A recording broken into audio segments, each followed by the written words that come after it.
Om.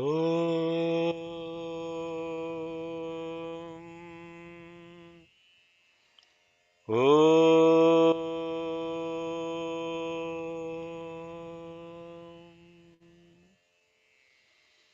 Om.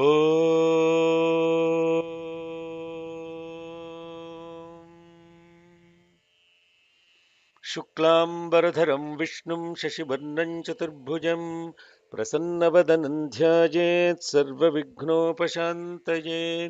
गुरुर्ब्रह्मा गुरुर्विष्णुर्गुरुर्देवो महेश्वरः गुरुः साक्षात् परब्रह्म तस्मै श्री गुरवे नमः। ॐ श्री गुरवे श्री सत्यसाईनाथ श्रीपादुकां पूजयामि नमः। ॐ श्री परमगुरवे श्री शिरडी साईनाथ श्रीपादुकां पूजयामि नमः। ॐ श्री परमेष्ठि गुरवे श्री दत्तात्रेय स्वामी श्रीपादुकां पूजयामि नमः। ॐ सद्गुरुचरणारविन्दाभ्यां नमः। ॐ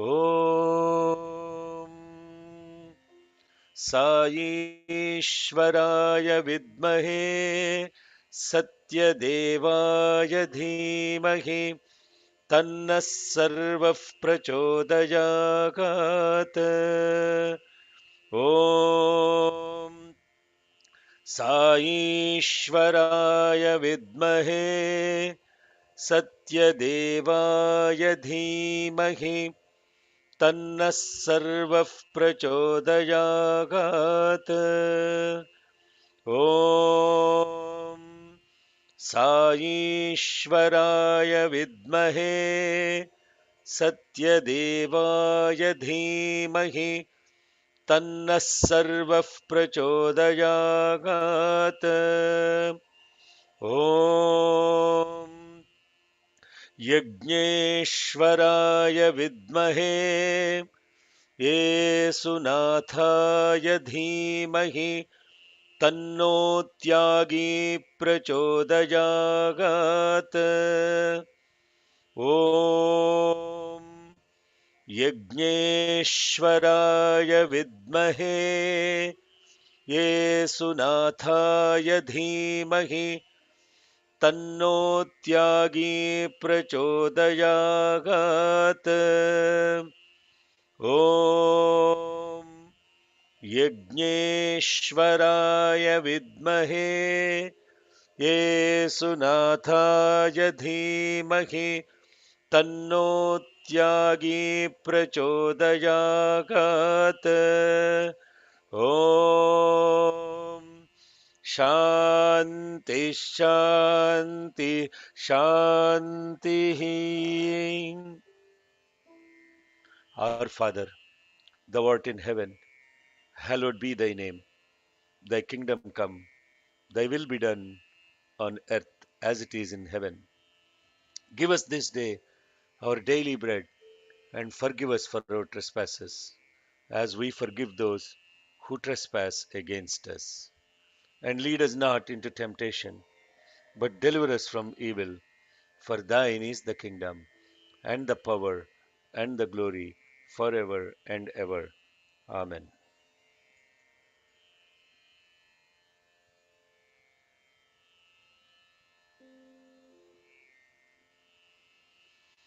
ॐ उत्तप्तहेमरुचिराम्रविचन्द्रवह्नि नेत्रान्धनुष्यरयुताङ्कुशपाशशूलम् रम्यैर्भुजैश्च दधतीं शिवशक्तिरूपाम् कामेश्वरीं हृदि भजामि धृतेन्दुलेखाम्।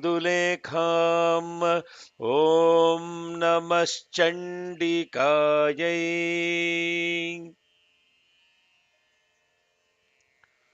Good morning, good afternoon, good evening, Hari Om, Shalom, Sai Ram, Namaste, Amen. Wishing you all a holy Easter Sunday. Easter is more than Jesus' resurrection for me. Easter Sunday is the Sunday on which both the Father and the Son have come back in their cosmic form. They have never gone anywhere to come back, but what we relate to the God or His Son is only in the context of the physical form, or some people are also crazy to go after subtle forms. There is no form for God. It's absolutely the formless eternal entity, and that representation of, as the name, the form, and the function, is only to establish a purpose of life and a pursuit to love all and serve all, and to sacrifice all that doesn't belong to us because it never belonged to you anyway. Easy to sacrifice. If it didn't belong to you, what is there to sacrifice? Therefore, Jesus the Christ represents the ultimate, as I was mentioning yesterday, and also after the Abhishekam yesterday, Ekadasha, Rudra Abhishekam, which was absolutely phenomenal. I mean, and I can tell you that God has His presence shown in every each and every way, that if you are only aware of it. I'm not sure how many of you actually participated or watched the Ekas Rudra Abhishekam, the golden Baba for whom we were doing the Abhishekam. Right on the top of golden Baba's head was the cross, right on the top of his head. Go watch the video. And right around his neck was the moon, representing the Islam. And in the center of the moon was Swami's face. And on the top of him was the cross. How much more you want to show that God is nothing to do with all the crazy paraphernalia we associate ourselves in the fanatic pursuit of religion, either converting people or to condemning them. And this beautiful Easter Sunday is when Saishwara and Yagneshwara both resurrected. Bhagwan's Mahasamadhi is never for me April 23rd, because that date is artificial calendar associated day. It's actually Easter Sunday. How much he would have loved Jesus the Christ as his son, that he chooses to do the same thing as the son did. There are only two sons I believe he loves. One is Hanuman and other is Jesus. Both served the master unconditionally. One lived for the command of the master in body, mind, and in the spirit, as service, adoration, and illumination. Service with the body, adoration with the senses, illumination without having a mind that operates as the ego self. Therefore, he is called Sundara, the most beautiful. And the chapter of his in Ramayanam is called Sundarakanda, the most beautiful chapter. His name is Sundara. The most beautiful existence of one's presence in life is in service, adoration, illumination. Otherwise, it is ugly. If so, it is so beautiful. And the most beautiful existence, as Bhagwan's discourse I posted on the Ritvik community yesterday on the WhatsApp, very beautiful. Swami describes what is the purpose of life as the messenger of God, as the son of God, and as the spirit, as in himself the indweller.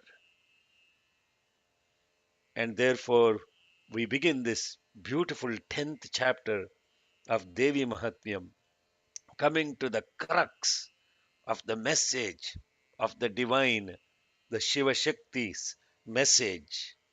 Uttapta Hema Ruchiram Ravi Chandra Vanhi Netram. You can, yes, man. Thank you. ॐ उत्तप्त हेमरुचिरां रविचन्द्र ॐ उत्तप्त हेमरुचिरां रविचन्द्रवह्निनेत्रां धनुःशरयुताङ्कुशपाशशूलम् रम्यैर्भुजैश्च दधतीं शिवशक्तिरूपां कामेश्वरीं हृदि भजामि धृतेन्दुलेखाम्. How incredible it is, the timing of God and everything He does. That this Dhyana Slokam of the 10th chapter is about Shiva Shakti Rupam. On an Easter Sunday, when we adore Aradhana, it's Aradhana Day, not Mahasamadhi Day. Uh, Great Mahatmas or avatars, or their birthday is celebrated as Jayanti, and their physical departure is celebrated as Aradhana. It is you adore and worship like Aradha. You become that Radha. Aradha means that Radha.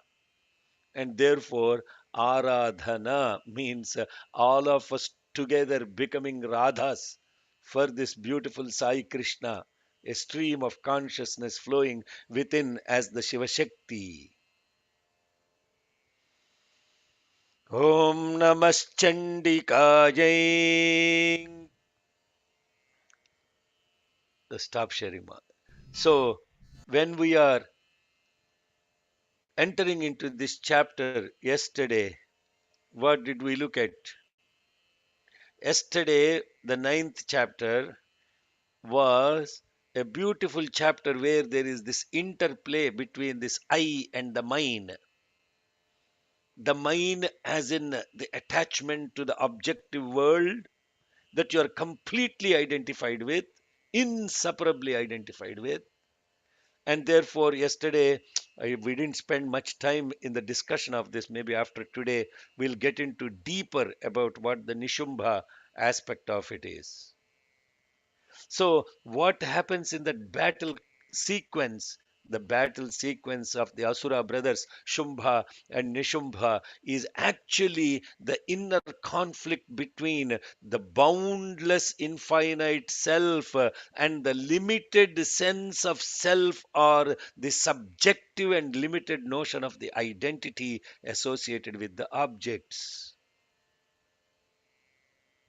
So, it's all about the me, and also it is about mine. If the mine is struck down, the me will raise. If it is not about the me, then it is about the mine. You understand how beautiful the interplay is? Am I talking to myself? Do we all connect to this completely? If it is not about me, it is about mine. Mine, mine, mine. It is about my children, my spouse, my family. It expands also. My country, my religion, my cult, my faith, my this. And then we get drowned in all of this utter nonsense of the mine and the me. And what happens is all these mine, the appearances are mistaken as your own reality. You live in this unreal world of your own WhatsApp groups, in your own unreal world of friends. And now WhatsApp is not a friend with it. What Facebook is not enough. Then we expand. One thing is not enough for the mind. It expands into WhatsApp. It expands into Twitter, into Instagram, this and that.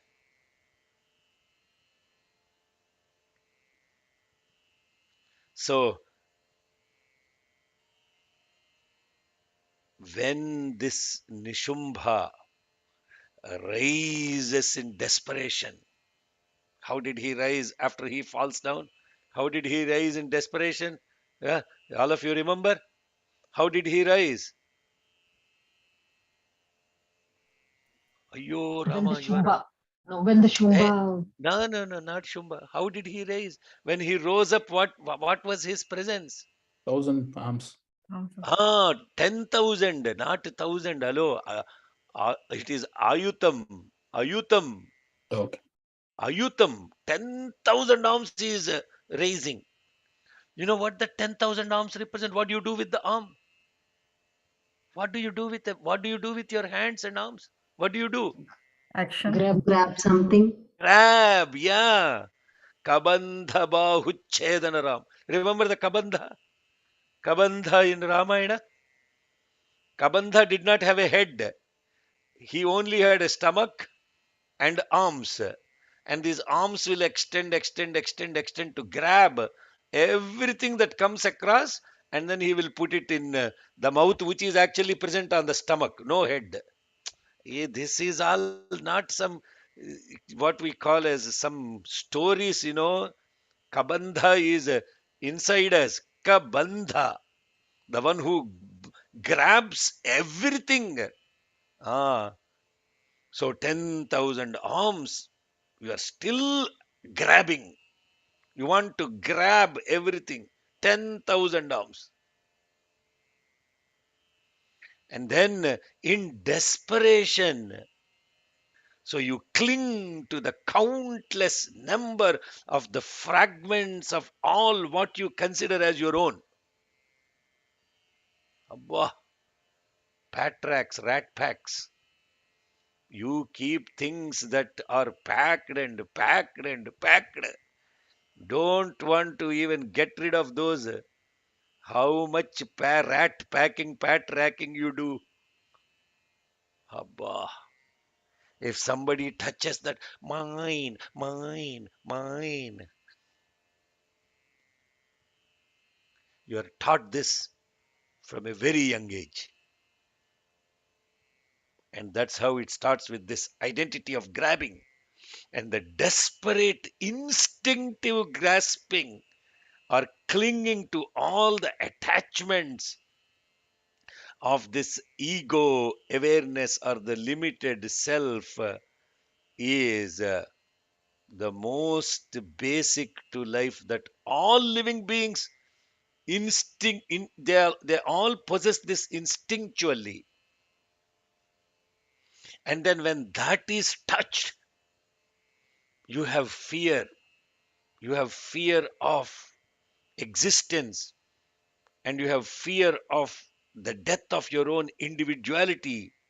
You have the fear that desperately want to cling to everything that is non self as the self. Ayo, uh, are you seeing this with me? Are you all seeing this with me? Yes? Yeah.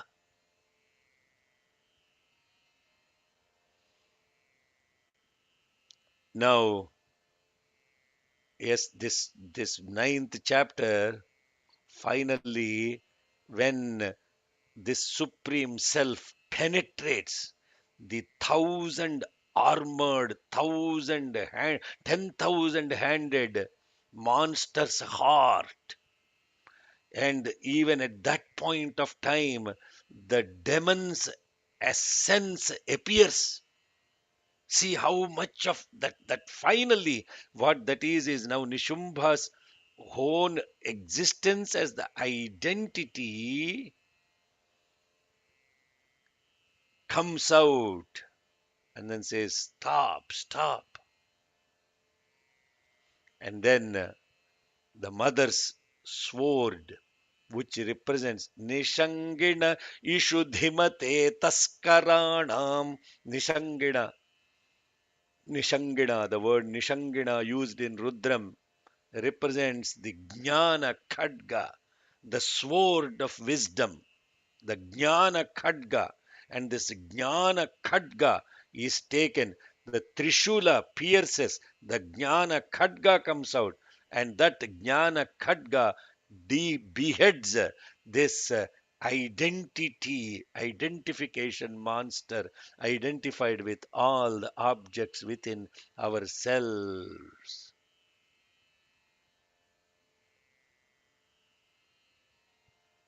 And of course, Shumbha, who is left alone now, and this left alone Shumbha's army was then attacked, uh, and all the corpses were consumed by Kali and Shivaduti, and all this Brahmani, Kaumari, Vaishnavi, Varahi, how they fought the Matrukas,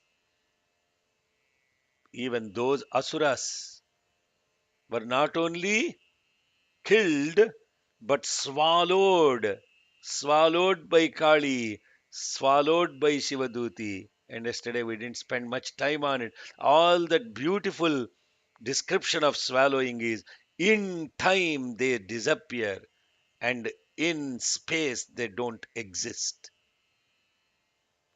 You understand what that means? Shivaduti is the space. Because the entire space of Chandika from Shivaduti represents this howling sound, the sound representing the space, and her howling also subdued. All of this is yogic experience, mantra, shastra, along with yoga. That is what this is. Not now, suddenly, all of a sudden, we are not paying any attention to the demons and fighting and all of that stuff. What are we paying attention to? We are paying attention to this Vishwarupa, the cosmic existence of Bhagavan within us.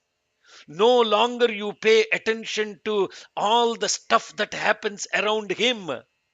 No longer you pay attention to that. Whether you sit in veranda or not, or who is sitting in veranda, who he is looking at, who he is talking to, who he is creating rings for, who he is doing all of, nothing matters. Completely disappears. Even the physical form in the context of what you are looking at disappears. What you are present to is this cosmic form. And I'm telling you very sincerely and honestly, that cosmic presence of Bhagwan is much more powerful than the physical form you have seen. Much more powerful. Just now, Kumkum fell. So I don't know from where. Okay. So, this incredible presence of the cosmic form as the indweller is the most beautiful that you can ever imagine, because it's so easily accessible. It is so much of awareness. It is present everywhere and anywhere. You stop looking for miracles, for heaven's sake. You stop looking for objects of materialization. You stop going to other gurus who promise you to do all that kind of stuff for your ego satisfaction. There is no gap that exists between you and this Bhagavan. You are present 100% in unison with him. Brothers and sisters, stop going to all this nonsense of drama that exists, promising this mantra, that tantra, this object, that object. A beautiful miracle of Bhagavan is already happening within you. And I shared this before in other satsangs. I asked Swami once, Swami, please tell me, Swami, you show me one miracle, Swami, that I will stop looking for miracles to prove your existence. Why do I have to rely on a miracle, Swami, to prove your existence? That miracle is you, Swami. You are the greatest vibhuti in my life. Why do I have to go for all this nonsense? If it comes, it's your grace, but if it doesn't come, also it is your grace. But I don't want to look for it. Show me one miracle that will tell me that I will never ever again look for a miracle for proving your existence. What nonsense is this? What nonsense we post saying that this fellow approves Swami, that fellow came to Swami, this Swamiji said that Swami was great, that Swamiji said that Swami was an avatar. Why? Why? Why do we have to validate the existence of the most supreme divine cosmic form that ever existed in this universe and will not exist ever again?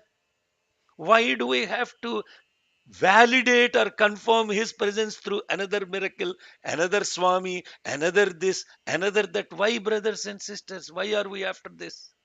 Why? Because we still are not completely having faith to say that Swami, you are it. Therefore, our mind is looking for validation after validation by after validation, going after this guru, this drama, that drama.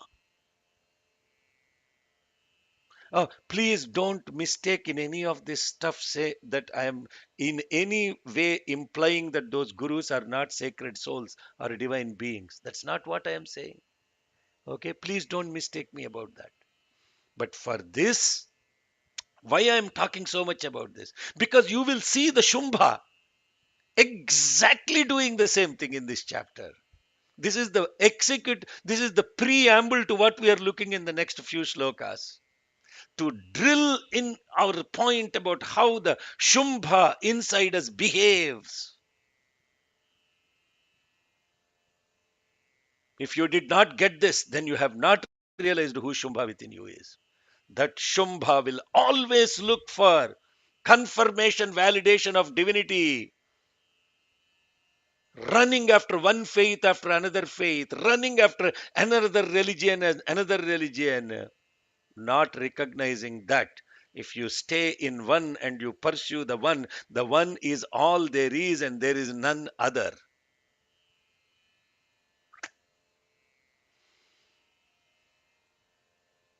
So, what is that miracle of Bhagavan he shared with me? I will share after the class because it's personal experience. I don't want to overwhelm you with all of that stuff. So, what happens in this chapter? Om Namaschandikaye. Om Rishiruvacha.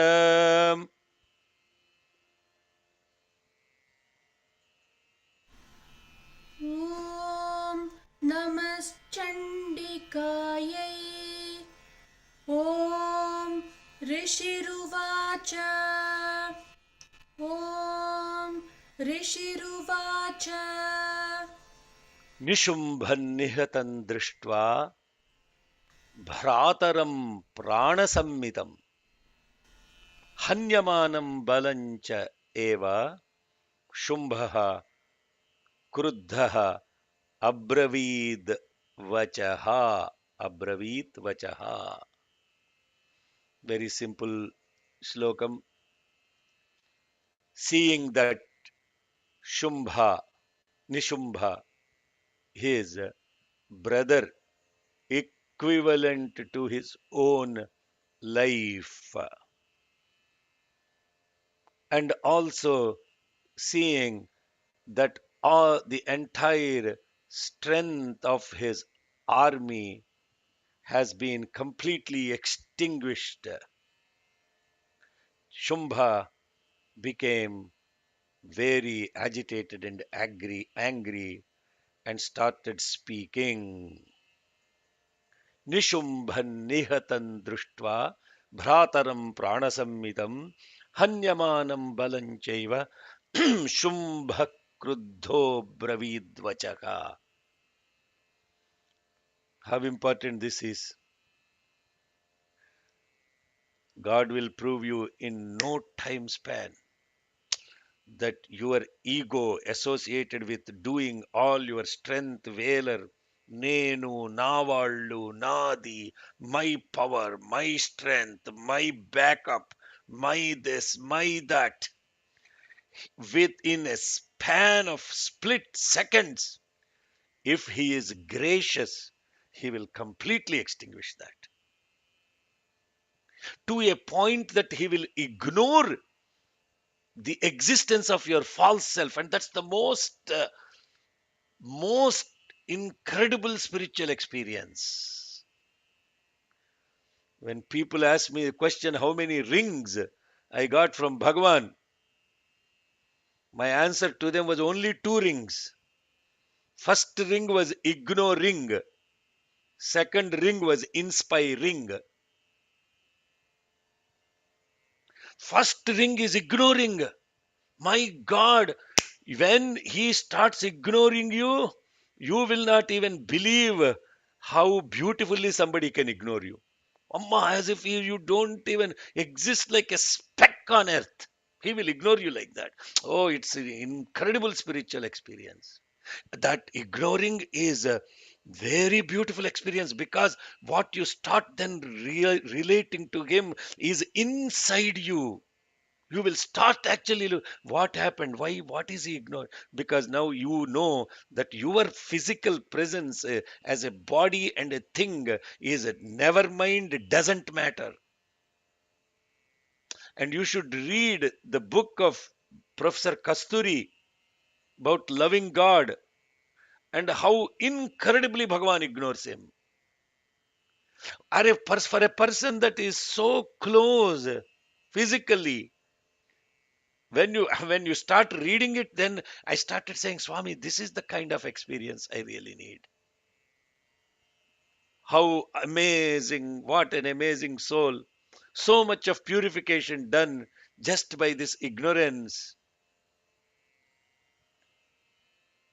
So why did I come to this bhrataram prana sammitam nihatam, yeah, nishumbhan nihatam drushtva, when all the things that belong to you are taken away, and all the so-called Mandi Marbalam, as we call it in colloquially, all your belongings and your strength, as in your community, this and that. I am Chowdhury, I am Reddy, I am Brahmin, I am this, I belong to this caste, this community. Powerful guys. Split second. Split second will be gone. And then what happens? You become so agitated that you started challenging, questioning, all of that kind of stuff. Nishumbhan nihatan drishtva bhrataram prana sammitam. Nishumbham nihatan. निशुम्भन्निहतं दृष्ट्वा भ्रातरं प्राणसम्मितं निशुम्भन्निहतं दृष्ट्वा भ्रातरं प्राणसम्मितम् हन्यमानं बलं शुम्भः क्रुद्धोद्ब्रवीद्वचः. हन्यमानं बलं चैव शुम्भः क्रुद्धो ब्रवीद्वचः हन्यमानं बलं चैव शुम्भः क्रुद्धो ब्रवीद्वचः निशुम्भन्निहतं दृष्ट्वा भरातरं प्राणसम्मितं हन्यमानं बलं चैव शुम्भः क्रुद्धोद्ब्रवीद्वचः. निशुम्भन्निहतं दृष्ट्वा भ्रातरं प्राणसम्मितं हन्यमानं बलं चैव शुम्भः क्रुद्धो ब्रवीद्वचः निशुम्भन्निहतं दृष्ट्वा भ्रातरं प्राणसम्मितं हन्यमानं बलं चैव शुम्भः क्रुद्धो ब्रवीद्वचः Then, agitated and furious, Balavalepa dushte tvam ma durge garvamavaha अन्यासां बलमाश्रित्य युध्यसे याति मानिनी. Can you put in context what this lady was for him before? She was the Stree Jati Ratnam to begin with. Uh, she was Stree Jati, the best amongst the women, and so beautiful, and he wanted to marry her, you know.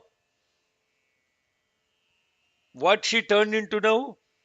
She is Garvamavahe, Ma Durge, oh Durga. You are bloated with pride, garvamavake, of your own strength. Don't be that proud. Balavalepa, dushte. He's calling her dushte, means oh evil one. And what is your pride and strength? You are still depending on all of these others, and still in this war you feel so haughty. Yeah, this is exactly the story of Ravana also. When he goes to the Sundarakanda, very beautiful description where he comes in the morning and he was telling, "Oh Kalyani, oh this, oh that, oh, you are so beautiful, Sita, I will do anything for you, everything for you, all of that stuff." The moment she takes a blade of grass, wouldn't even look at his face. You are equivalent to a blade of grass for me, you stupid fellow, ignorant one. And she wouldn't even look at him, starts talking to the grass blade and telling him how stupid he is, and that he stole her when her husband and Lakshmana were away from, and suddenly next he becomes very furious and he says, how dare you talk to me like this, etc., etc. Same question, same here. Oh Durge, you are bloated with pride of your strength, don't be that proud.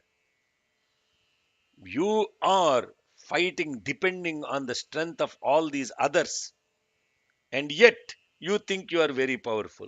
Who are all those others? All those others are the nine matrukas.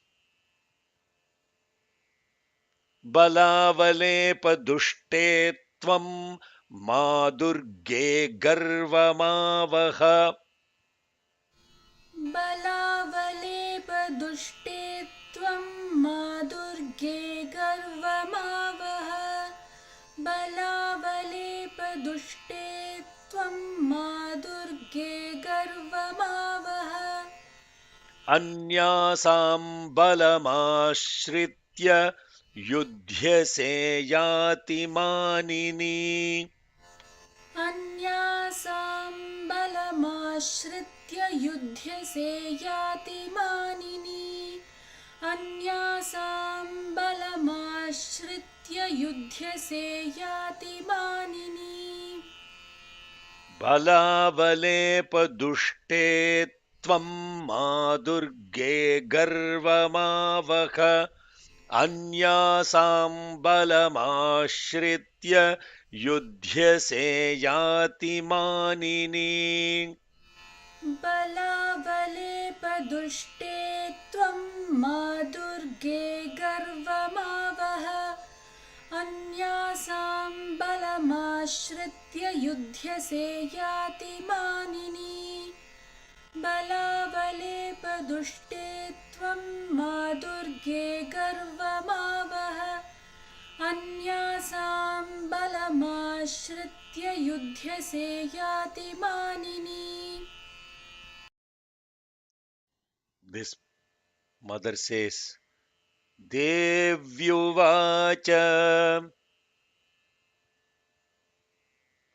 Mother is Dev saying, देव्युवाच देव्युवाच Ekaivahan jagat yatra dvitiya ka mama para pasyayita dushtamayeva vishantyo madvibhutayaha. Mahavakyam spoken directly by the mother. Aham eva advitiyam. On an Easter Sunday, and focusing on this shloka on the Aradhana day of Bhagavan Sri Satya Sai Baba, is the most essence, the quintessence of Devi Tattvam is in this slokam directly from the words of the mother herself. Eka evaham, I am alone. Jagat yatra dvitiya ka mama para. Who else is there in this world beside me?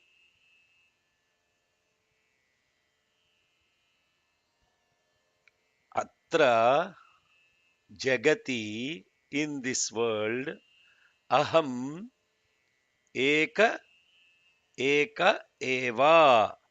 I am single indeed. Dvitiya Ka.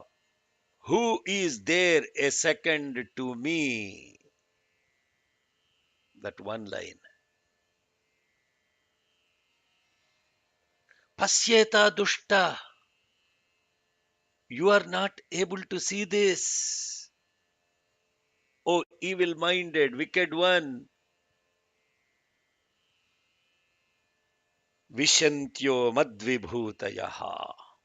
All these are manifestations. Vishantyo Madvibhutayaha. See them entering into me.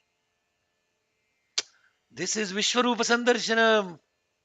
But in that case, it was to the pure hearted Arjuna. In this case, it is the wicked hearted Shumbha. What this beautiful mantra, Maha Mantra, is saying, by the way, every time Dev Yuvacha comes, the Bija Mantram for Dev Yuvacha is Hrim.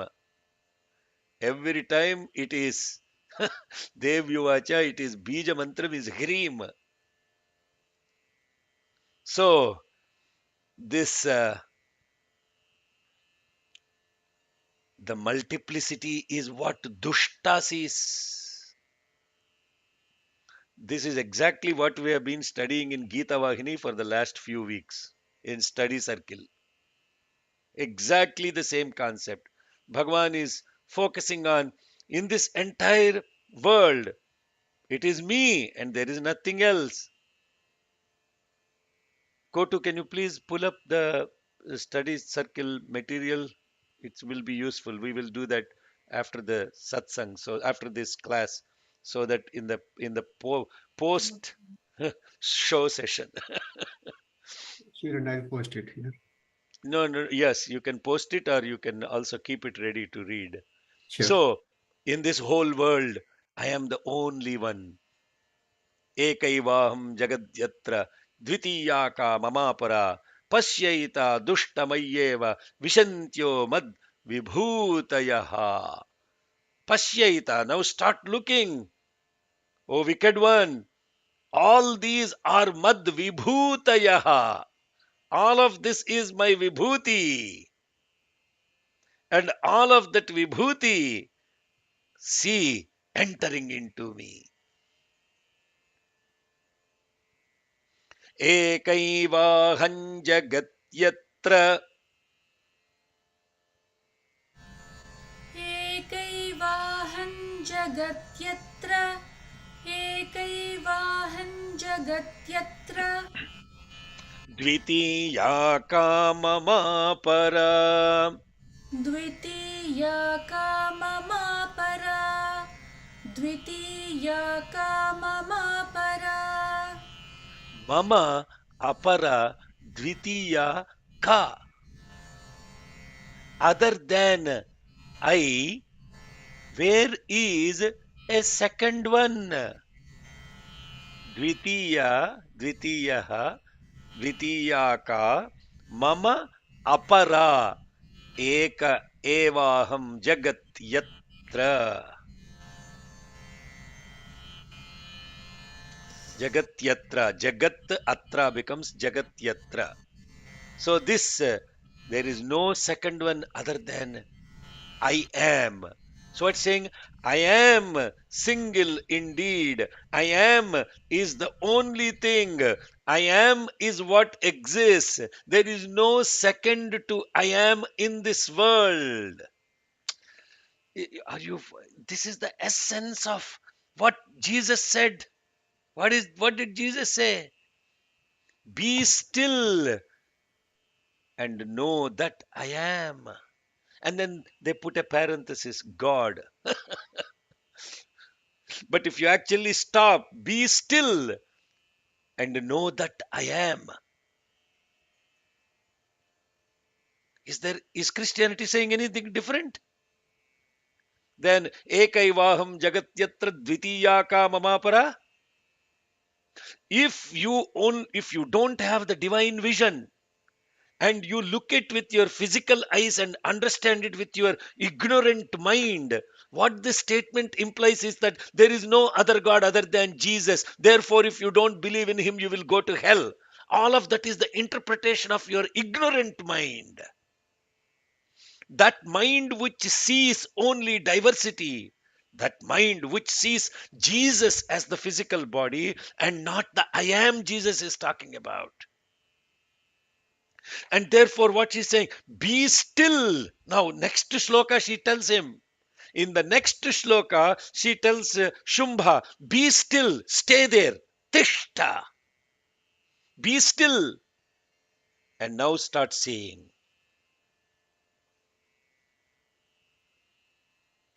be still and know that I am.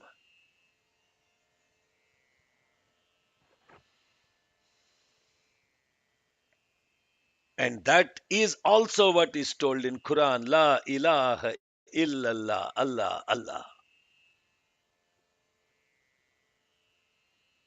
There is no second other than Allah. Allah is the only thing that exists. There is no second. Allah means Shakti. Aha means one which is associated with it. That Shakti is am, and the one which is associated with that is I. Therefore, what is Quran saying? Allah means I am. Shiva Shakti. I am is the only thing indeed that exists. There is no second to that in this world. Now, oh Pasyaita Dushta, the one whose mind is wicked only sees diversity. Therefore, that mind which sees diversity is a wicked mind because it is perverted, it is split. It is taking one ray of light and splitting it, but not integrating all of that into one light. एकैवाहं जगत्यत्र द्वितीया काममा परा. एकैवाहं जगत्यत्र द्वितीया का मम परा एकैवाहं जगत्यत्र द्वितीया का मम परा पश्यैता दुष्टमय्येव पश्यैता दुष्टमय्येव पश्यैता दुष्टमय्येव विशन्त्यो मद्विभूतयः. विशन्त्यो मद्विभूतयः विशन्त्यो मद्विभूतयः पश्यैता दुष्टमय्येव विशन्त्यो मद्विभूतयः.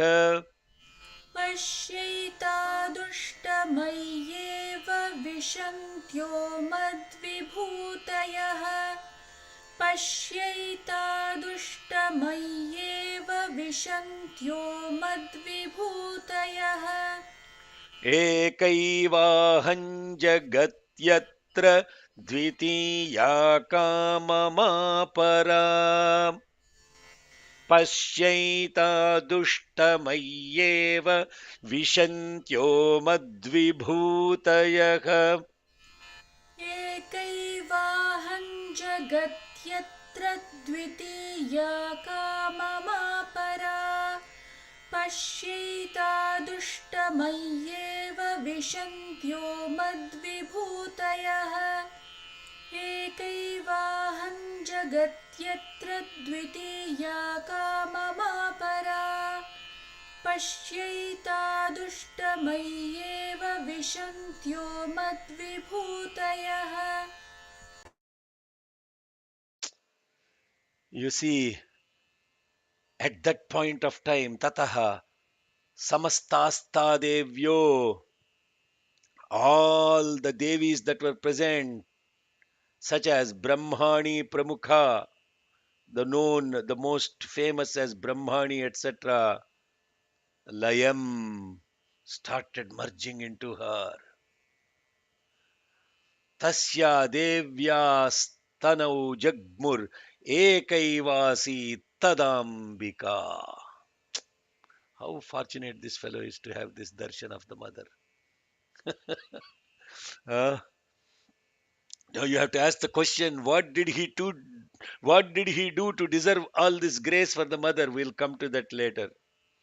Tatas samastasta devyo brahmani pramukhalayam. Afterwards, all the goddesses, beginning with Brahmani, merged. Dev tasya devyastanau jagmuhu ekaivasi tadambika. Merged in the body of that Devi, and Ambika stood alone. Why the word Ambika is used here? Why not Chandika? Why Ambika used here? Huh? This is where you are you will understand the incredible vision of these rishis, Bhagavan Vyasas, Markandeya. You see this, this is an amazing, they have taught, not a single word or letter is used in the scriptures without a significance to this. Not every word and the way they are constructed is even significant. So the goddesses, when they all merged in the body of that Devi, he says Devi, and Ambika stood alone. What, how they, what, when did this happen before? Hello? Huh? When did this happen before? You are all paying attention, no? When did this happen before? Did the same thing happen before? That all the Shaktis merged and became one?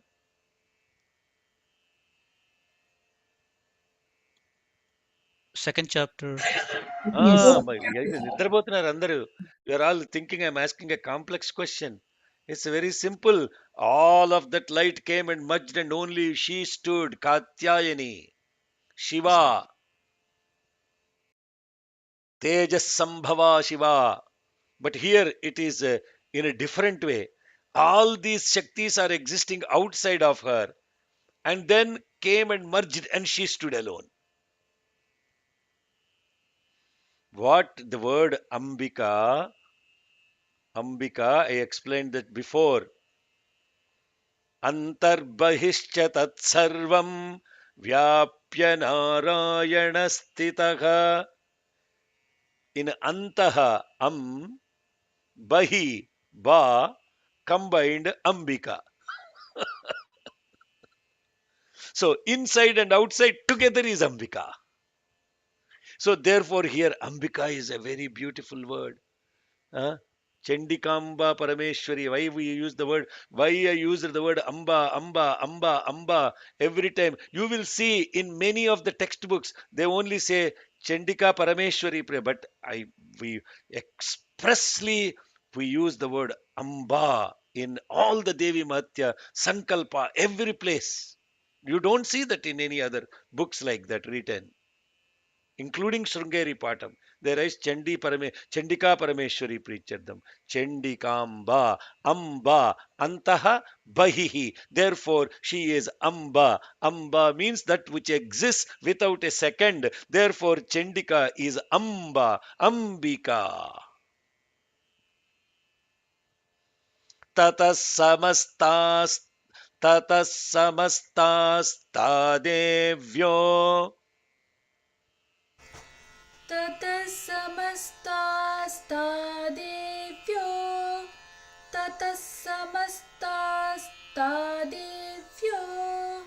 ब्रह्माणि प्रमुखालयम् ब्रह्माणि प्रमुखालयम् ब्रह्माणि प्रमुखालयम् तस्या देव्यास्तनौ जग्मुर् ए I will split there, but next time full shlokam we have to combine them.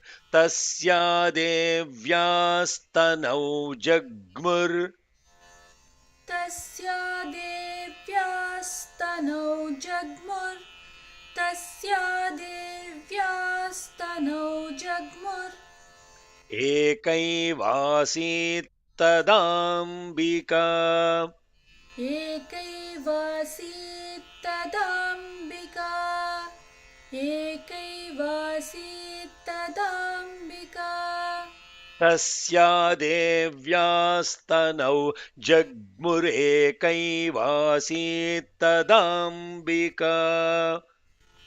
तस्या देव्यास्तनौ जग्मुरेकैवासीत् तदाम्बिका तस्या देव्यास्तनौ जग्मुरेकैवासीत् तदाम्बिका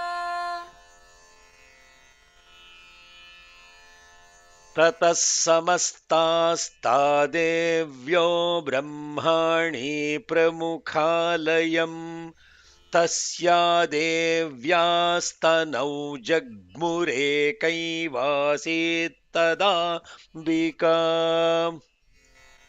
ततः समस्तास्तादेव्यो ब्रह्माणि प्रमुखालयम् तस्या देव्यास्तनौ जग्मुरेकैवासीत् तदाम्बिका ततः समस्तास्तादेव्यो ब्रह्माणि प्रमुखालयम् तस्या देव्यास्तनौ जग्मुरेकैवासीत् तदाम्बिका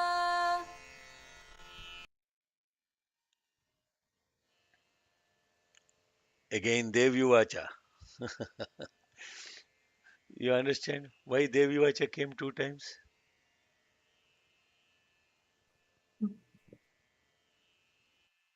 Huh? Because all the Devis went together, I mean, merged together, and now again she has to say something. Yeah, you're close. The first Devyuvacha was by Chandika. The second Devyuvacha was after all the Shaktis merged in her. Huh? How much clarity you want on that?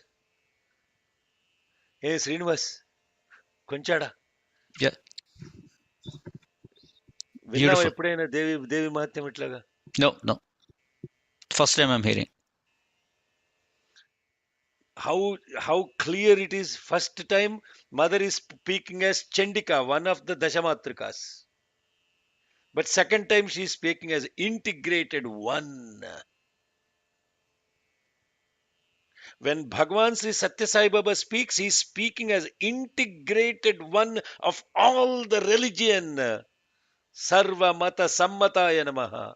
Sarva Devata Atita Shakti Swarupaya Namaha. He is not speaking on behalf of one religion. He is speaking on behalf of all the faiths that existed.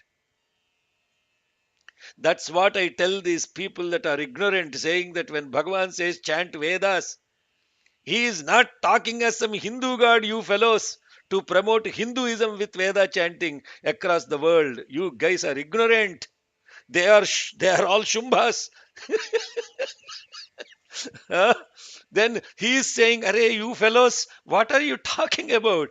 I am Sarva Dharma Atita Swarupa. I am beyond all these. In fact, all these dharmas are manifestation of myself. They came out of me. I don't represent any one of them, but they represent the love I am.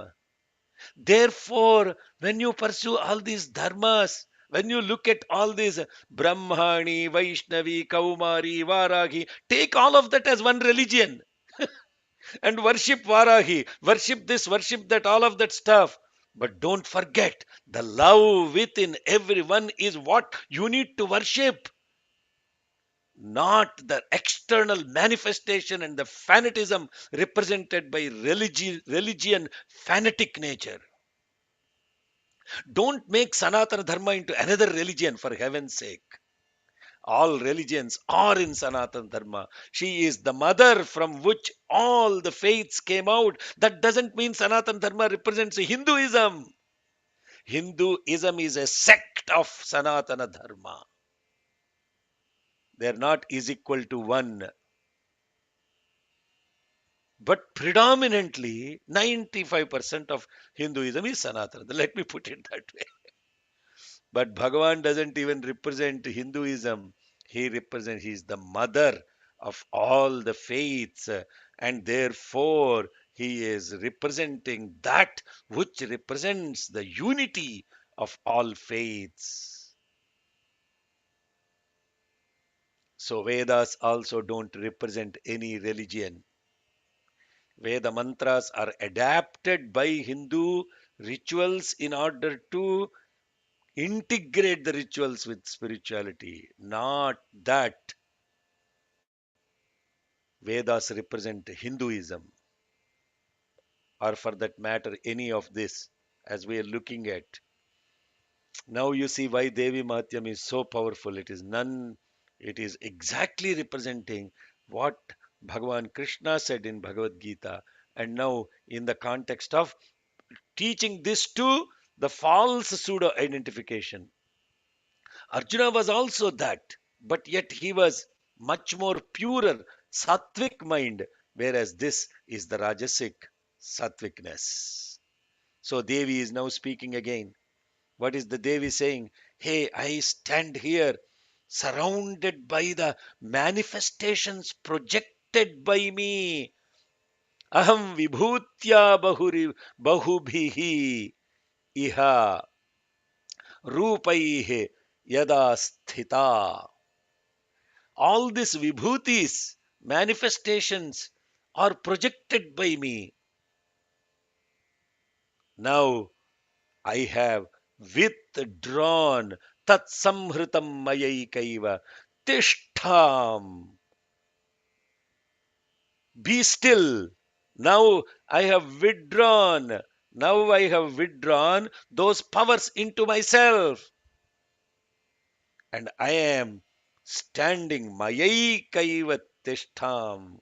I am here still standing as myself. You too, Sthiro Bhava. Be still and know I am, that I am. Be still. On Easter Sunday, we are now completely integrated Devi Mahatyam with Christian Bible, the chantings of Christianity. So, where are all these concepts of Jesus? Are they invented somewhere? No, they are not invented by Jesus. Nothing is invented by Buddha. Nothing is invented by Moses. Nothing is invented by any religious messiah or monk or whatever. They are all rooted in the fundamentals of Sanatana Dharma in Vedas, the greatest scriptures that represents the mother from which all these children came out. They are projections and manifestations of this supreme divine laws of nature, and as described by Bhagavan himself. Oh, 5 minutes over. It's a beautiful place to stop because the next is the battle. So before we get into the battle, here we have the beautiful Vishwarupa Sandarshanam of the mother, where all the Matrikas have merged into her. Aham vibhutya bahubhir अहं विभूत्या बहुभिर् अहं विभूत्या बहुभिर् iha rupair sthita. इह रूपैर्यदा स्थिता इह रूपैर्यदा स्थिता Aham vibhutya bahubhiriha rupair yada sthita. अहं विभूत्या बहुभिरिह रूपैर्यदा स्थिता अहं विभूत्या बहुभिरिह रूपैर्यदा स्थिता तत्संहृतं मयैकैव तत्संहृतं मयैकैव तत्संहृतं मयैकैव तिष्ठाम्याजौ स्थिरो भव तिष्ठां याजौ स्थिरो भव तिष्ठां याजौ स्थिरो भव तत्संहृतं मयैकैव तिष्ठाम्याजौ स्थिरो भव तत्संहृतं मयैकैव तिष्ठां याजौ स्थिरो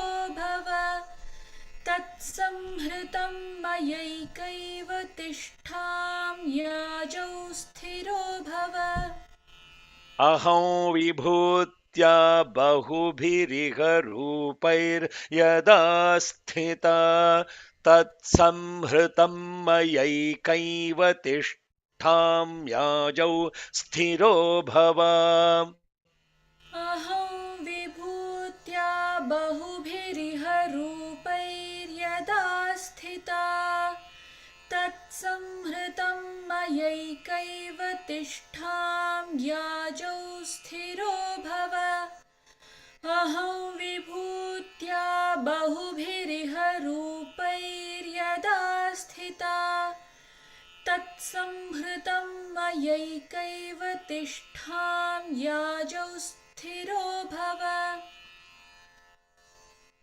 ॐ शान्ति शान्ति शान्तिः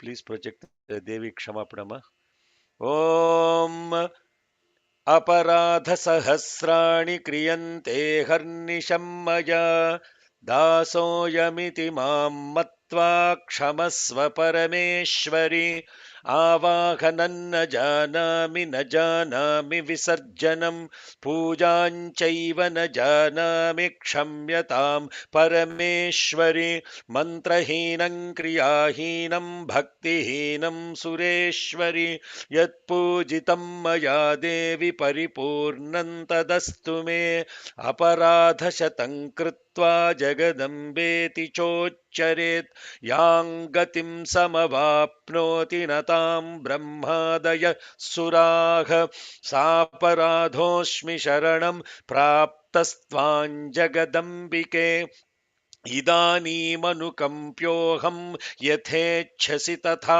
कुरु अज्ञानाद्विस्मृतेर्भ्रान्त्या यन्यूनमधिकं कृतं तत्सर्वं क्षम्यतां देवि प्रसीद परमेश्वरि कामेश्वरि जगन्मातः सच्चिदानन्दविग्रहे गृहाणार्चामि मां प्रीत्या प्रसीद परमेश्वरि गुह्यातिगुह्यगोप्त्री त्वं गृहाणस्मत्कृतं जपं सिद्धिर्भवतु मे देवि त्वत्प्रसादात् सुरेश्वरि ॐ Shri जगदम्बार्पणमस्तु Do you want to see another Mahavakyam? Scroll up, ma. Yethechasi tatha kuru. In this, yes, in number 5, Idani manukampyoham यथेच्छसि तथा कुरु सा अपराधोऽस्मि शरणं प्राप्तस्त्वां जगदम्बिके इदानीमनुकम्प्योऽहं यथेच्छसि तथा कुरु. This is the essence of Father's prayer that Jesus has written. Yethechasi tatha kuru. Translation is, Thy will be done.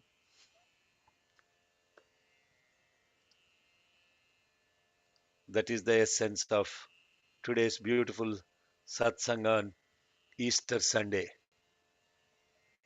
If we are connected to this, we actually have decoded and decompressed the entire essence. Otherwise, we'll be chanting only mantras. Now, let's um, the what we are studying in Gita Vahini study circle is exactly the same that we have been discussing in this first few shlokas. I don't have the Gita Vahini English, but Yeah, I will. I will share the screen and it's there here. Yeah, let me see. Make co-host. That's here. I shared it here. Yes. Creation Jagat is saturated with the Lord of creation. Creation is nothing but the creator in that form. All this is God. Ishavashyamidam sarvam, it is said. Although there is only one, it appears as many. Let us remind ourselves of an example with reference to this statement of Krishna. We walk in the thick dusk of evening when things are seen but dimly. A rope lies higgledy-piggledy on the path. Each one sees who sees it as their own idea of what it is, although it is really just a length of rope. One steps across it taking it to be a garland. Another takes it to be a mark made by running water and treads on it.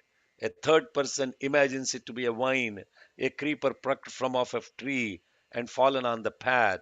Some others are scared that it is a snake, right? Similarly, the one highest Brahman without any change or transformation affecting it, being all the time it and it only, manifests as the world of manifold names and forms. The cause of all this seeming is a dusk of delusion, Maya. The rope might appear as many things. It might provoke various feelings and reactions on various people. It has become the basis for variety, but it never changes into many. It is ever one. The rope is ever the rope. It does not become a garland or a streak of water or a creeper or a snake. Brahman might be misinterpreted in a variety of ways, but it is ever Brahman only. For all the various interpretations, Brahman is the one real basis, like the string of the for the garland. Brahman is the string that penetrates and holds the garland of the souls, like the foundation for a building. Brahman is the foundation for the structure for creation. Read this chapter, all of you. Gita Vahini, chapter number 12, I believe. So, therefore, creation is saturated with God, the basis and the based, name, form, Om as the life breath of the Vedas, merging the mind in Om.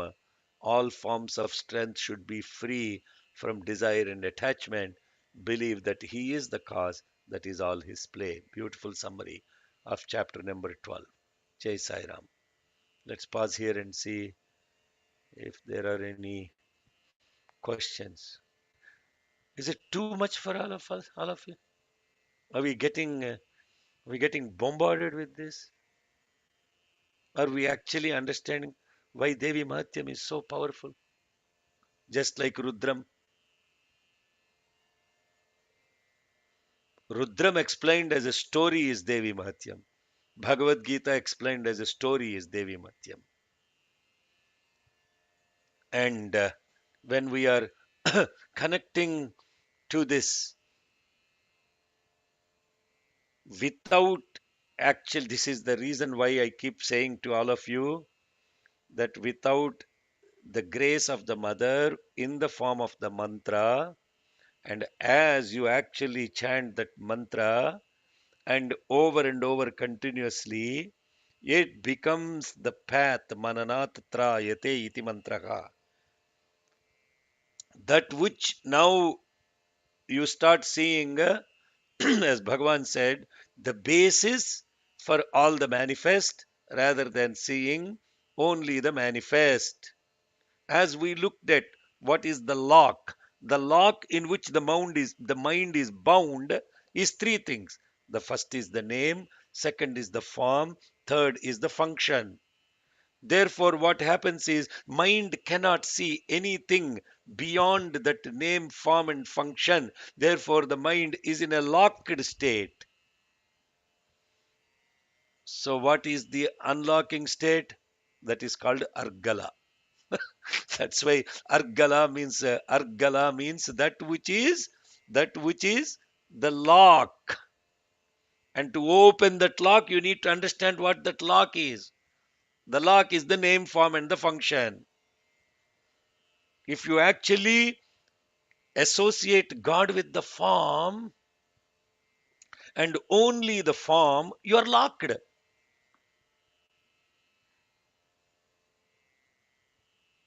So to open that, Bhagavan says, Dehamu pancha bhautikamu, Dehamu kulaka tappadepudun, Dehi niramayundu, Ganutimpaka Dehi kitsavu puttukala, Moha nibandhanala mudralu levu. Why I am chanting this?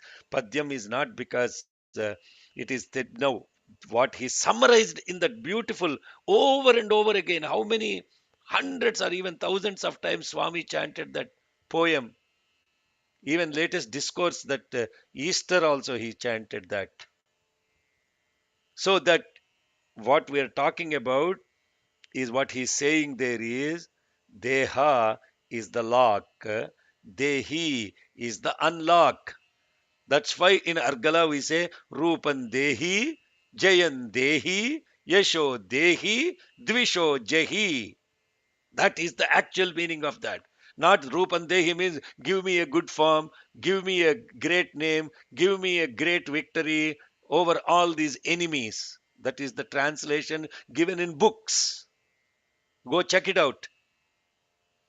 That works for Tamasic Bhakti. It's not that it is incorrect, huh? Please don't mistake me. That translation is correct for those people that are in tamasika bhakti, who go to God with a desire to obtain something, some manifestation, some kind of acknowledgement for your ego existence. You understand? That's why ignoring is the best thing you should ask God. Why he should acknowledge your stupid body? He is already acknowledging you, saying that you and I are one, Divyatma Swarupulara, Prematma Swarupulara. Why he has to tell you, oh, Shaker, how are you? Means he locked you in the body. No, I don't. You lock me like that. Because you are the indweller. Rupam Dehi, Jayan Dehi, Yesho Dehi. That is the essence of what we are also studying. She is saying in this chapter to this false ego identified fellow who is only seeing the diversity of she represented as many forms and thinking that she is fighting with many other forms. She is telling him, hey, these are all my projections, Ra. Whether you say Allah, Jesus, whatever name you say, all the prayers are coming to me only. You understand what he's saying? Chant the name of God, sing the glory of the Lord. Hare Ram, Hare Krishna, Hare Ram. Kalimalla, Buddha, Jesus, Zoroaster.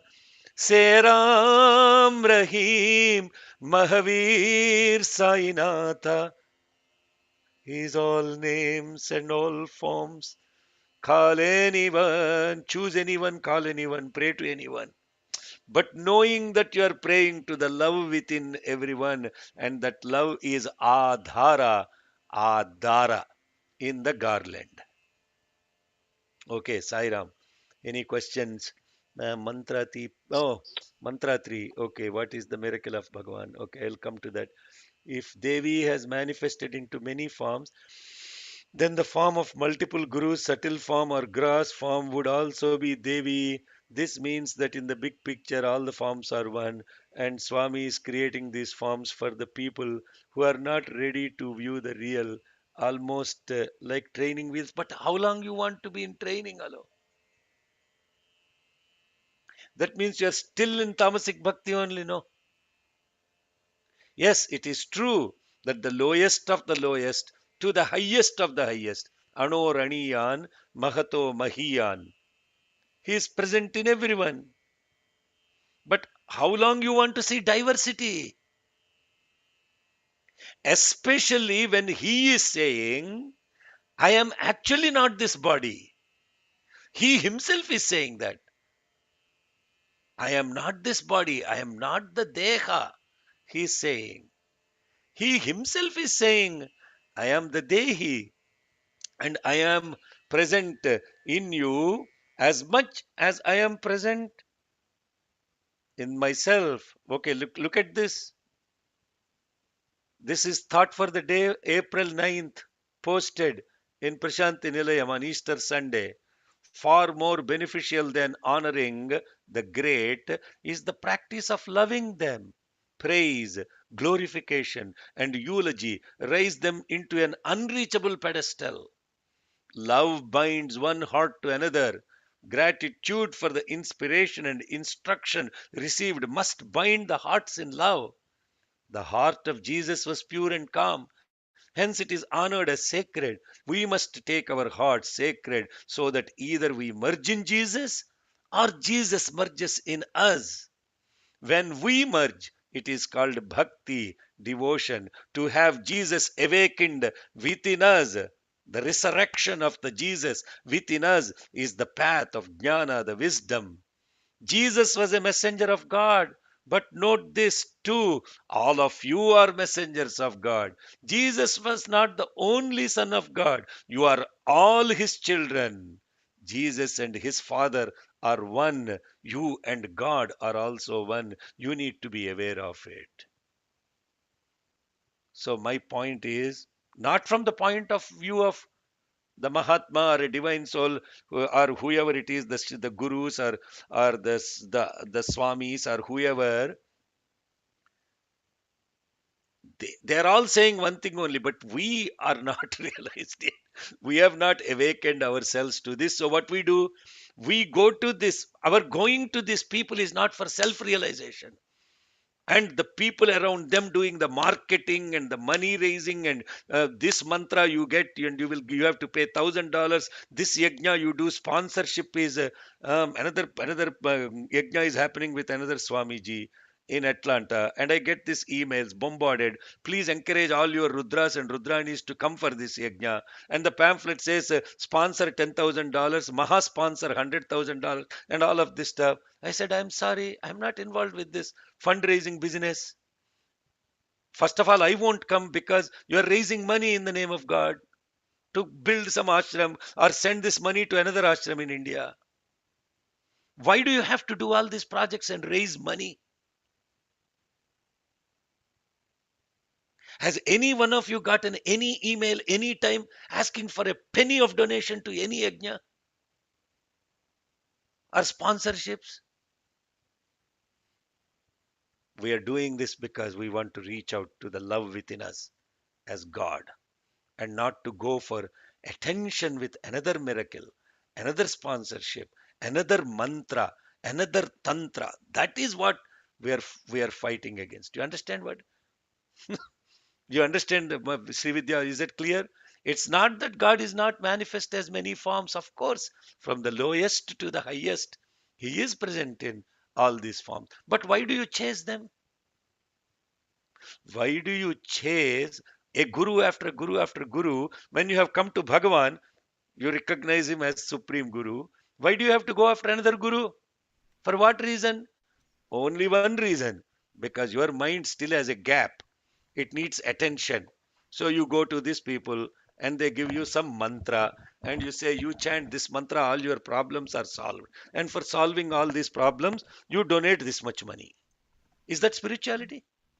It's called spiritual Naxalism. Uh, the word for it is called spiritual Naxalism. That's what I heard another guru talk about. Sir, why do you take money from rich people and you construct all these hospitals? Oh, because that's the best way to get the money and feed the poor. That means what do Naxalites do? It is spiritual Naxalism.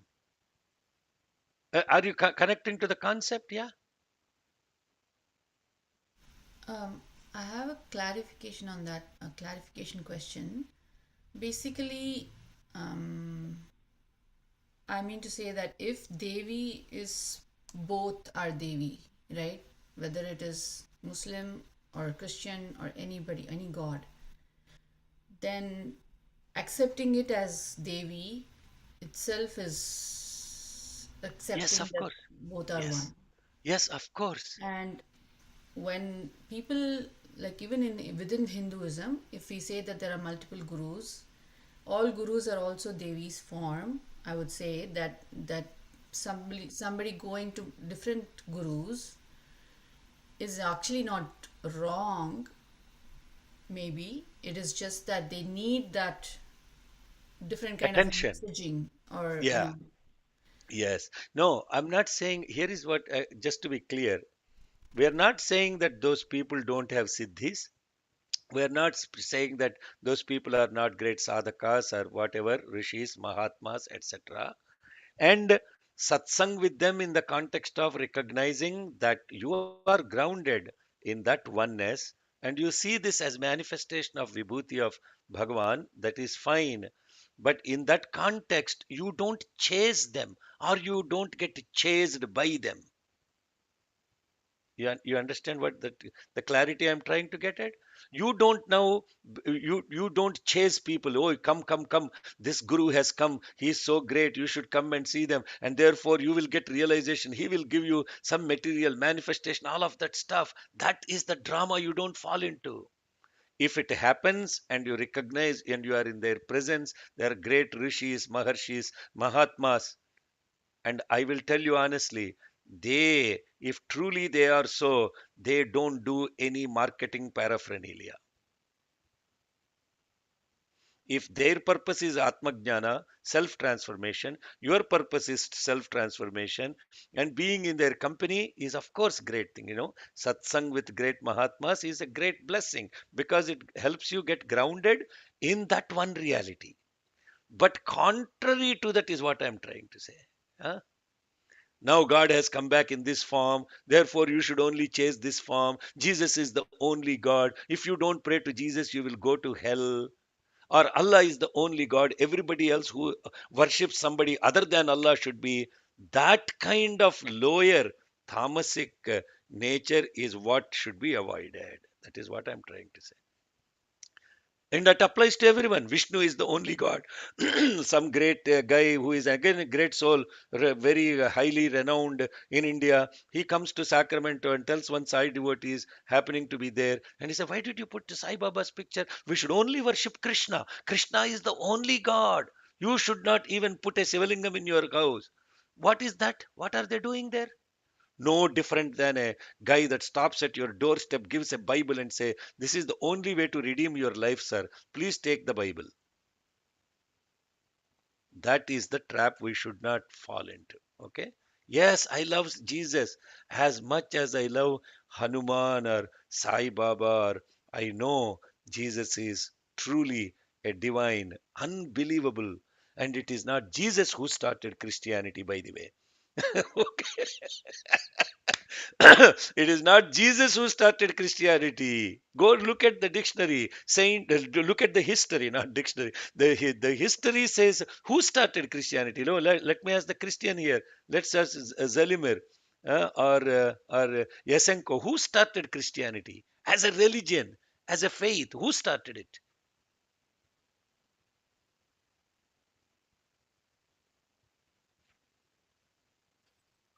Bhakti.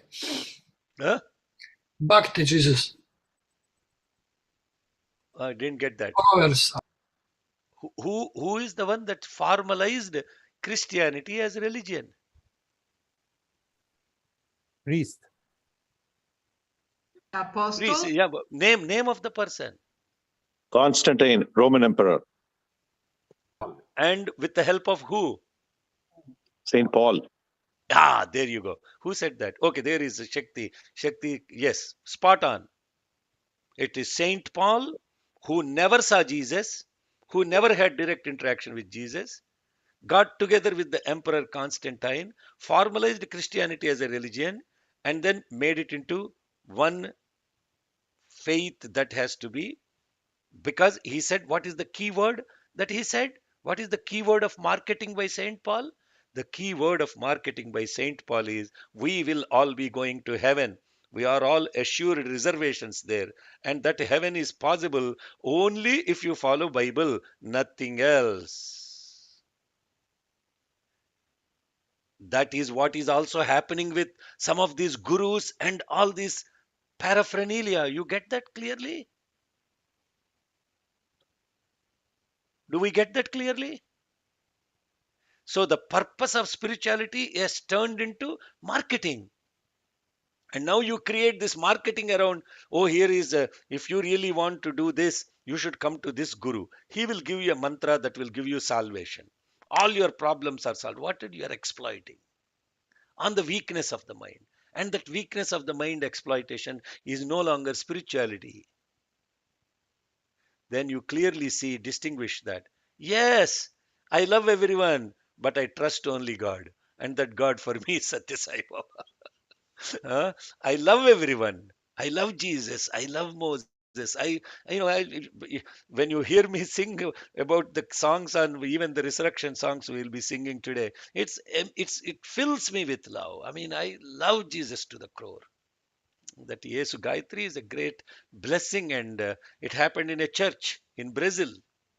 I was sitting and meditating on Jesus. So, yes, I adore Jesus, but I am not for the fanatic approach of religion, using that as a vehicle to exploit, convert, do all kinds of nonsense to promote your religion. That is nonsense. And destroying temples and building churches over them. That is nonsense. Destroying temples and building mosques over them. That is nonsense. Don't be part of that kind of stupidity. Yes, as Swami Vivekananda said, I belong to this religion of monks that recognizes every religion as the supreme truth. And I belong to this country that harbored. Go read the discourse of Swami Vivekananda in Parliament of Religions. How beautiful that is.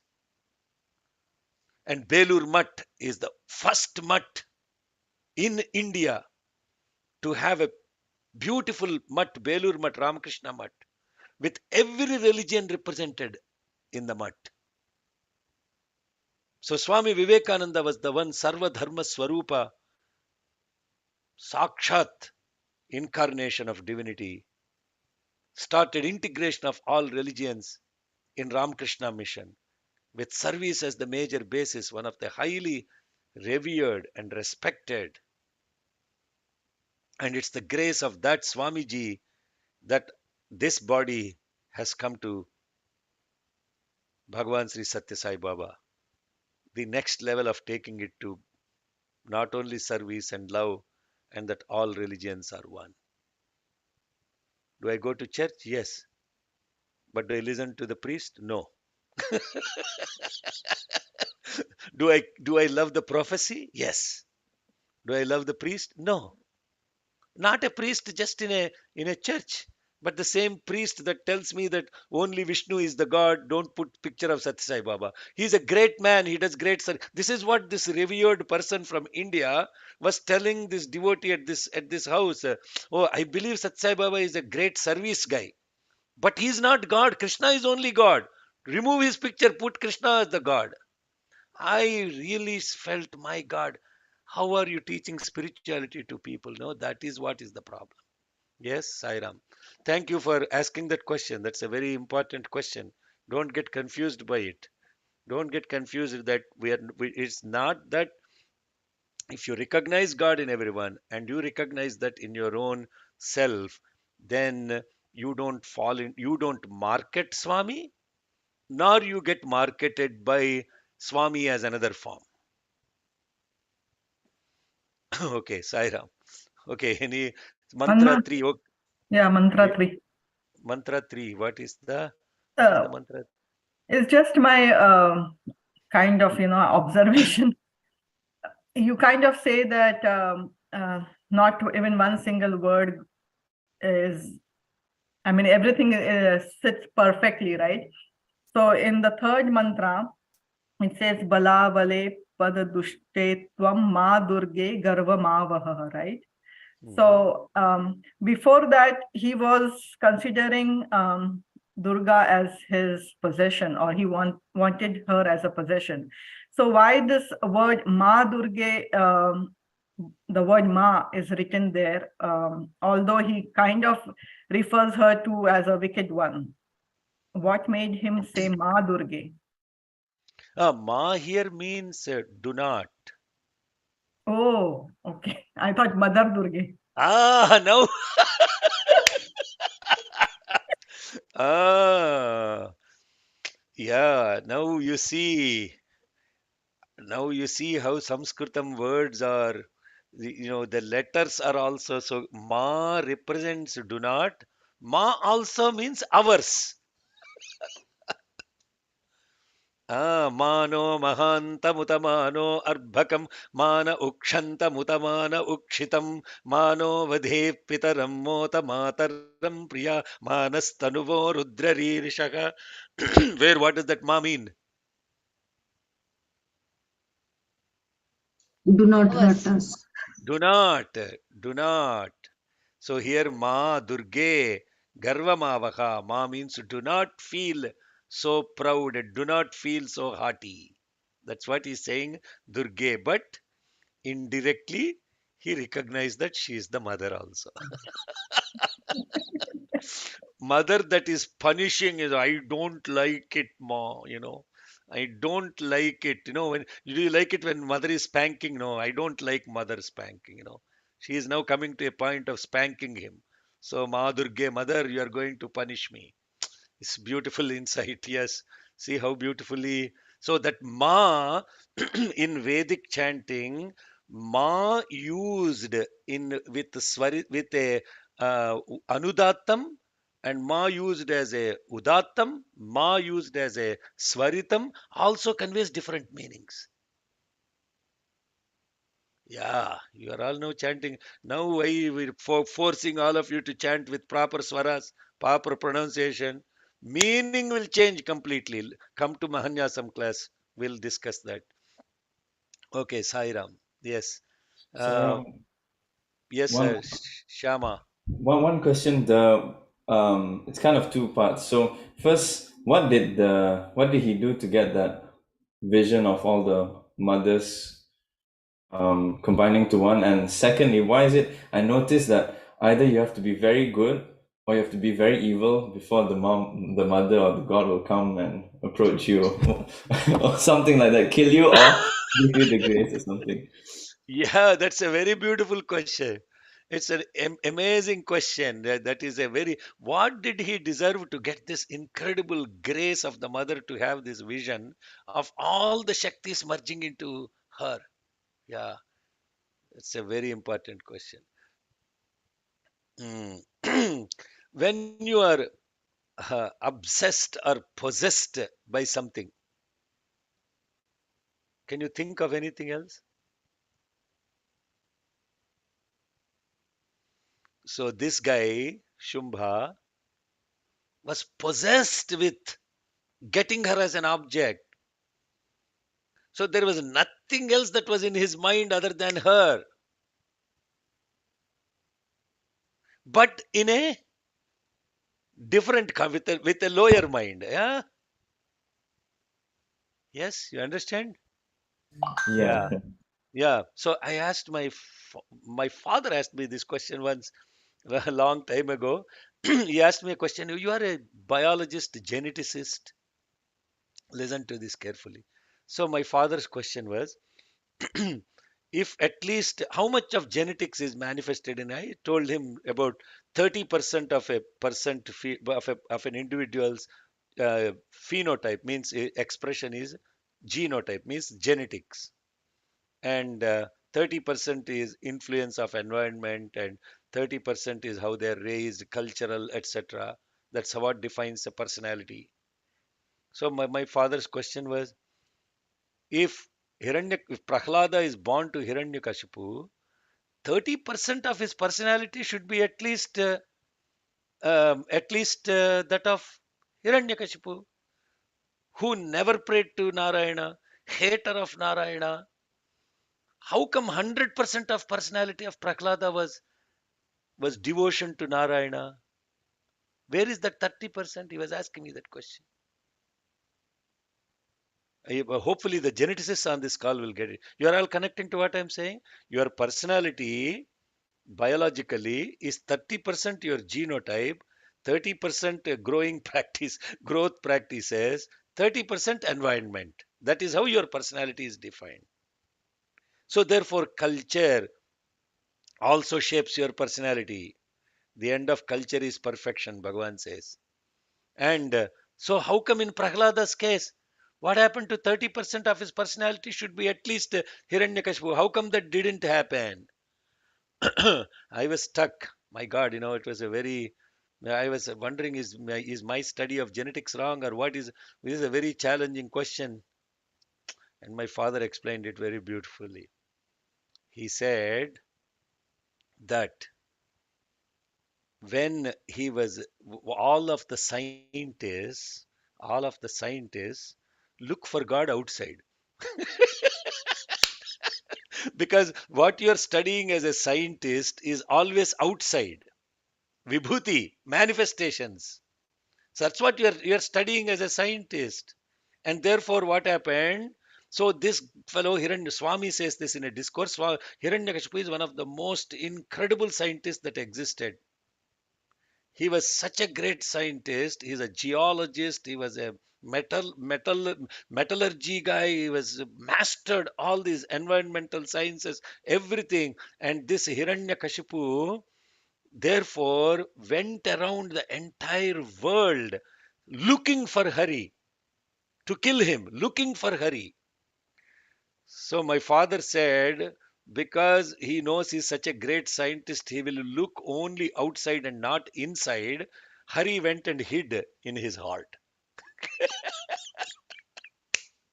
Ah, you understand, Ra? Ray? Now, what have he was obsessed with looking for Hari? He said, this guy is such a great scientist. All these scientists look for evidence outside. They never look for inside. Therefore, he went and hid inside, knowing that he will not never search himself for God. He will never look for God inside. He is always looking for miracles outside, manifestations outside, mantras, siddhis, this and that outside, recognition outside, acknowledgement that you are present outside. So then what happened? Because of that, his heart was filled with Hari. To him was born a great Haribhakta. Sai Ram. Did it answer your question? Yep, In Srinivas. sorry, sorry. Sai Ram. Okay, that was the second part to the question. Both parts answered in one shot. Well, the second one was the why when you do the when lots of those evil people, but I guess all those evil people they had God in mind. They wanna, yeah. So I guess Yes. it answers it. Yeah.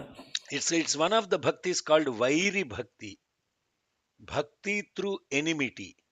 So the story in Bhagavatam that is popularly chanted is when these two gatekeepers of Vaikuntha stopped the four rishis, the great souls, Mahatmas, to go and have darshan of Vishnu.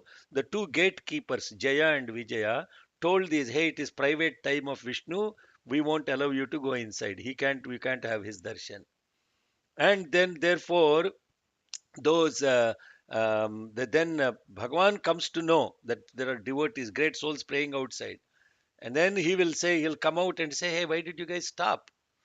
And because you stopped these, you are going to be born as evil fellows on the earth. And then they were surprised. They said, hey, what is it? We are doing our duty. Aren't we supposed to give you private time? Yeah, but you have to have your common sense. When great souls come, you should recognize and say, come and report to me. You understand? So in doing, I am officer, I am doing his duty, I am a regional president, and therefore I have to stop this fellow speaking at the center because he doesn't oblige with. That is all nonsense, humbug. You are actually doing God's work. It is not you who decides this. You have to go ask God and seek his blessing and say, Swami, this person is coming. Should I do or not? He is the one that needs to decide, not you as the officer. Where is the surrender? Yes, you are my gatekeeper, but who do you work for? Therefore, Vishnu cursed these two fellows. Then he was felt compassionate. Okay, okay, these guys are good Sevadal people. They didn't have their awareness about Buddhi ledu Assamese ki. So therefore, so out of compassion, he gave him a clause. You can be born as great devotees for 10 or 15 janmas. I don't remember exactly. Or you have a choice to be born as my great enemies in 3 janmas, and then you will come back to me. They chose the latter one because less lives. Great bhaktas is more lives. Great enemies, less life. And therefore, when you have enmity towards someone, you will remember, your mind remembers them more than your friend. Your enemy haunts you more. Therefore, they came back as Hiranyakashipu, Hiranyaksha, came back as Ravana and Kumbhakarna, and came back as Shishupala and Dantavaktra in 3 different ages: Kali Yuga, Treta Yuga, and Dwapara Yuga. Okay, Sham, story time, Daddy. So great curses of great curses also become great boons. Okay, yes, Sairam. Yes, next. Thank you. Any other? Okay, we are all good. Yeah, No, Bhagavan. Sairam, you said you'll share your Anna, Nobody you was. said you will tell personal us the miracle. miracle of Bhagwan. the greatest, the We are greatest, waiting for that. the greatest miracle of Bhagavan. Yeah, so the context of it was, you know, it's not that vibhuti or manifestation of natural divinity as we see in the outer world is not divine. That's not what we are talking about. But we are never connected to the substance of it, but we are carried away by the objects. You understand what I'm saying? Do we get what I'm saying? We are carried away by the objects. We are carried away by the ring materialized. We are carried away by vibhuti coming or this coming. But instead, you recognize it as it is just the divine manifested. So I don't have to be enamored by it. The word miracle is such a nonsense word. In some discourse, I know Bhagavan himself talks about how dare you call what I do as a miracle, like as a miracle means unreal, isn't it? A miracle is interpreted as something unreal showing up as real. That is what it is. Man of miracles? Nonsense. Miracles is what magicians do. Something unreal appearing as real.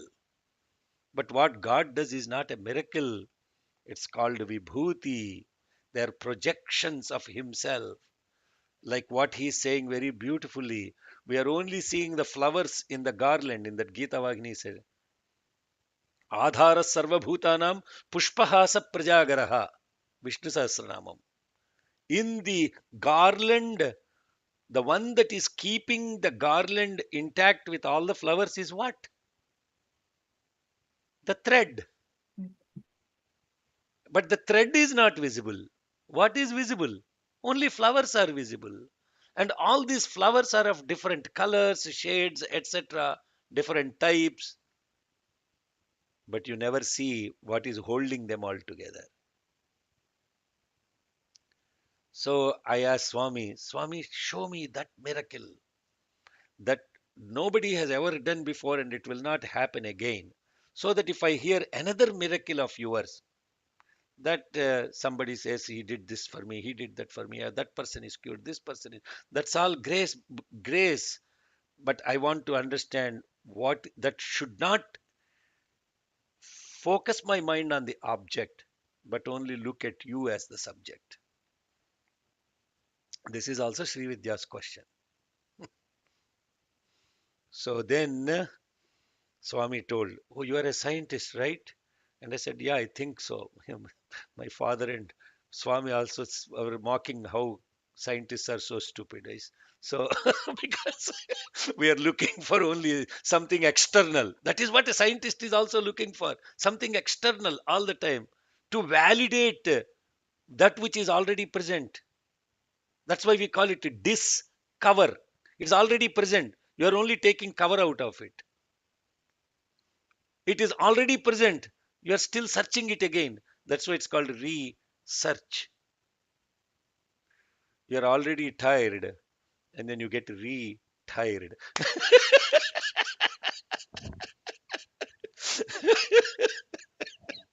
So Swami said, "Yes, yeah, yeah, you are a scientist." Yeah. And they said, "Okay, tell me, if you blow a balloon and then that fully blown balloon, you prick it with a needle and the air should not come out.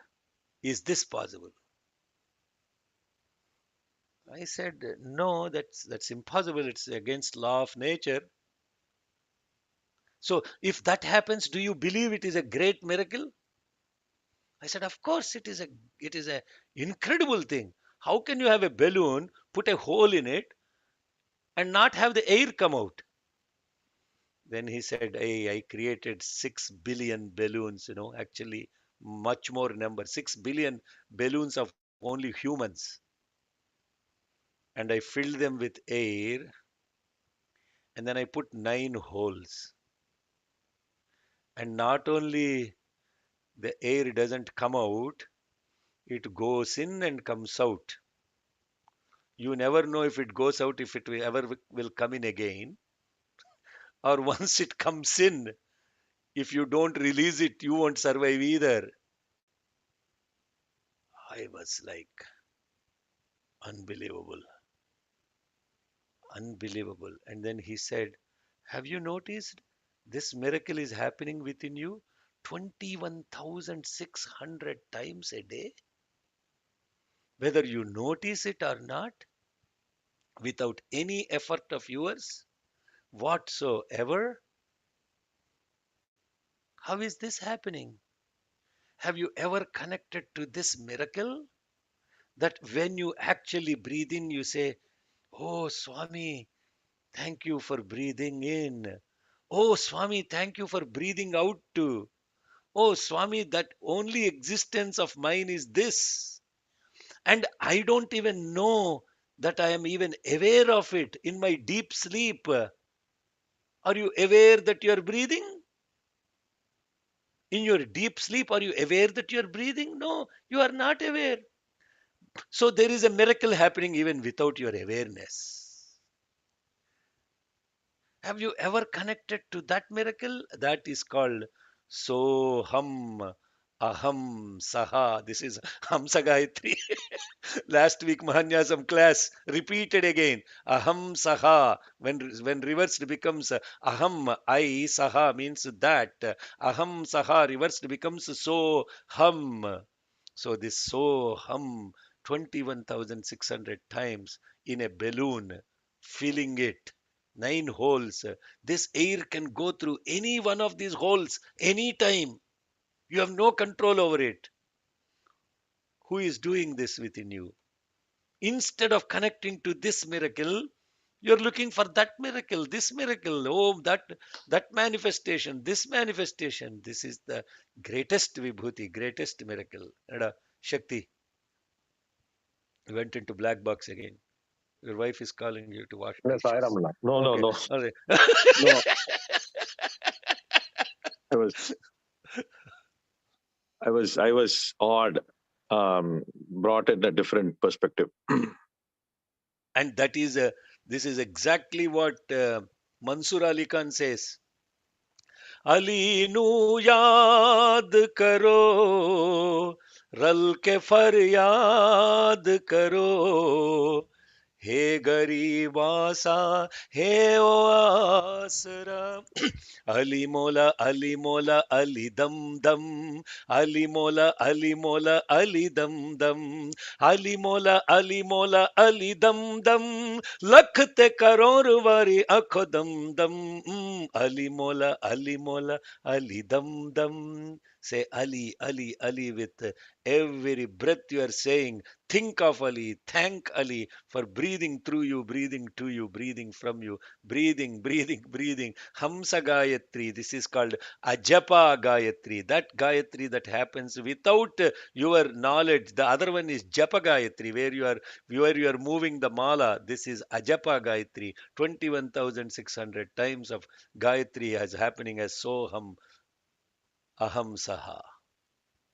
Jai Sai Ram. Okay, now you are all done with today. Okay. Om